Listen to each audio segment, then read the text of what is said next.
दोस्तों कैसे हैं आप लोग। मैं भी बैठी हुई हूँ, अपने दोस्त से बात करने के लिए आई थी। तो हमारा जो रूम दिया गया है हमें यहाँ, वो रूम ज़मीन के अंदर है, अंडरग्राउंड है। तो वहाँ नेटवर्क नहीं आते हैं दोस्तों, इसलिए मैं यहाँ बैठी हूँ। देखो ये हमारा जहाँ मैं काम करती हूँ ये घर है। ओके, ये बाहर का दरवाज़ा है। तो दोस्तों इसलिए मैं यहाँ बैठी हूँ, अपने दोस्त से बात कर रही थी। दोस्तों घर की बहुत याद आती है, बहुत याद, लेकिन क्या करूँ, अच्छा नहीं लगता है बिल्कुल। और मैं अब आके फंस भी चुकी हूँ, जा भी नहीं सकती। तो दोस्तों बहुत बुरा लगता है, बहुत। आज़ादी ऐसे छिन गई जैसे लगता है कि जेल में आ गई हूँ। बस रोती धोती भी हूँ, लेकिन क्या करूँ, अपने दोस्त की बहुत याद आती है, अपने घर वालों की भी आती है, अपने बेटे की भी बहुत याद आती है। मगर दोस्तों क्या करूँ, अब कोई रास्ता नहीं दिख रहा है। एजेंट बोल रहा 2 साल काट के आओ, अगर वापस आना है जो भी 1.5-2 लाख रुपए खर्च हुआ वो वापस करो। आरबी को वापस कर दूंगा पैसा तो वो तुम्हें आने देगा। एजेंट झूठ बोल रहा है। एजेंट ने बहुत पैसा खाया। एक एजेंट ने हमारे 70,000 रुपये खाया है, एक एजेंट ने 2 एजेंट और हैं उन्होंने भी खाया है। तो दोस्तों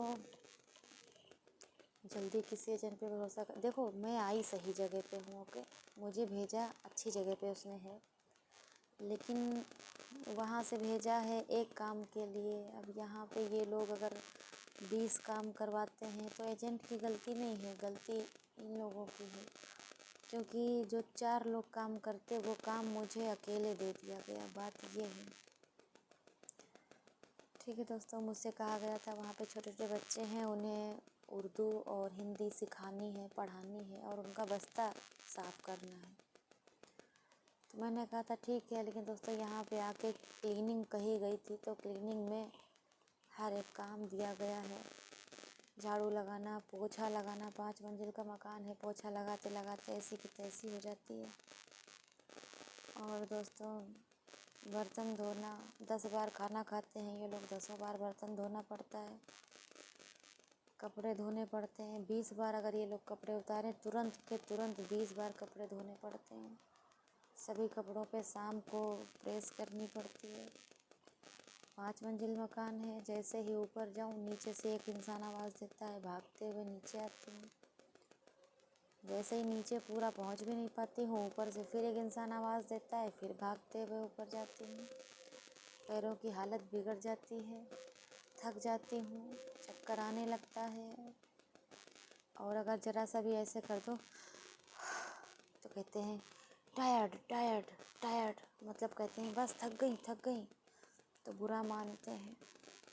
काम जानवरों की तरह करवाते हैं, मशीन की तरह, रोबोट की तरह। उन्हें लगता है कि मैं एक रोबोट हूँ, या जो भी नौकर यहाँ रखे जाते हैं ये लोग समझते हैं कि ये एक रोबोट है, रोबोट की तरह काम करवाते हैं। तो दोस्तों बहुत बुरा हो रहा है मेरे साथ, मगर अब क्या करूँ, फंस चुकी हूँ। मेरे पास कोई और रास्ता नहीं है। 2 साल तक मुझे यहाँ रहना है। कोई बात नहीं, आदत डालूँगी रहने की दोस्तों। वैसे सोच रही हूँ भाग जाऊँ, एम्बेसी चली जाऊँ इंडियन।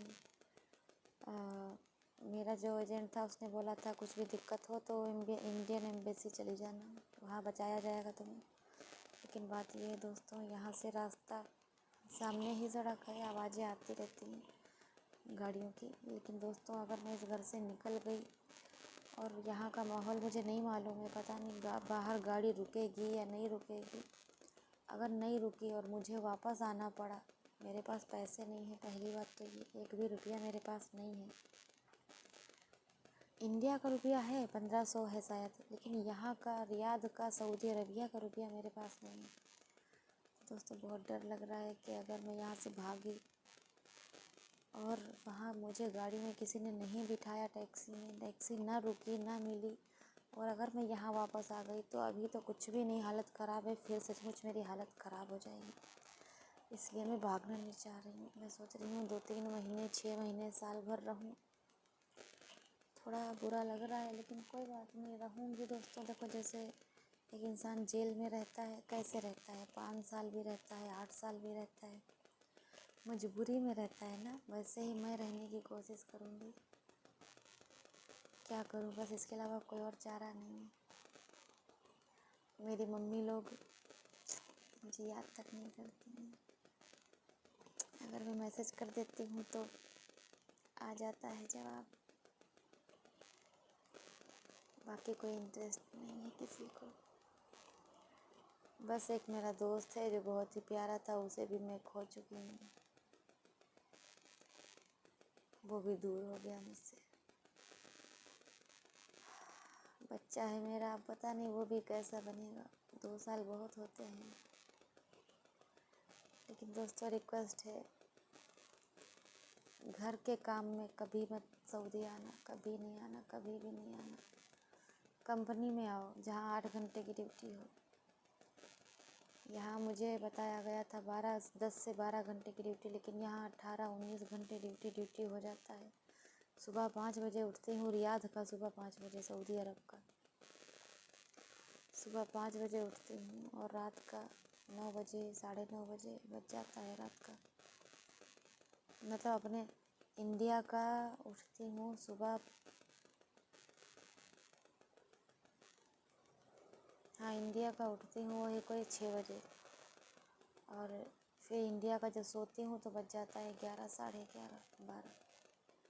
तो दोस्तों आज वीडियो इतना ही। ये वीडियो अपनी नानी, चाची, आंटी, खाला, बुआ, मौसी, दादी सभी को शेयर कीजिएगा, अपने दोस्तों को शेयर कीजिएगा, अपने रिश्तेदारों को शेयर कीजिएगा, सभी को शेयर कीजिएगा। बताइएगा कि देखो मैं कितना खुश थी जब मैं सऊदी आने को थी, तो मैं बहुत खुश थी। आज मेरी हालत इतनी ख़राब है, मैं बहुत परेशान हो चुकी हूँ। रोने के अलावा मेरे पास कोई चारा नहीं है, और आंसू पोंछने वाला भी यहाँ कोई नहीं है, रास्ता दिखाने वाला यहाँ कोई नहीं है। तो दोस्तों जो भी काम करो सोच समझ कर करो। मेरा दोस्त मना कर रहा था बहुत कि मत जाओ मत जाओ मत जाओ, मगर मेरे ऊपर भूत सवार था। मैंने उसका दिल दुखाया, दिल तोड़ा, बहुत दिल दुखाया मैंने उसका, और आज मैं यहाँ आ गई हूँ और बहुत पछता रही हूँ। तो दोस्तों जो लड़कियाँ या किसी के माँ बाप, भाई बहन लड़कियों को नहीं मानते हैं, या लड़कियाँ नहीं मानती, तो उन्हें मेरा वीडियो दिखाओ, क्योंकि कुछ गलती मेरे घर वालों की भी थी जो मैं यहाँ हूँ, कुछ गलती मेरी भी थी। अगर मेरे घर वाले मुझे अच्छे से मानते होते, लड़ाई झगड़ा गुस्सा ना करते, गाली वाली दे के रोज़ भगाना, निकालना, मारना, पीटना, गुस्सा, लड़ाई झगड़ा, गाली ताने, ये सब ना करते अगर मेरे घर वाले, तो मैं नहीं आती यहाँ। मेरे घर वालों ने रुला रुला के मेरी हालत ख़राब कर दी, ताने गाली, इसलिए मैंने सोचा जाऊँ कमाऊँ जाके कुछ, इसलिए मैं चली आई। तो दोस्तों आज के लिए वीडियो इतना ही। कल फिर एक वीडियो अपलोड करूँगी। इस वीडियो को आगे शेयर करें और वीडियो पूरा देखा करें, प्लीज़ रिक्वेस्ट है।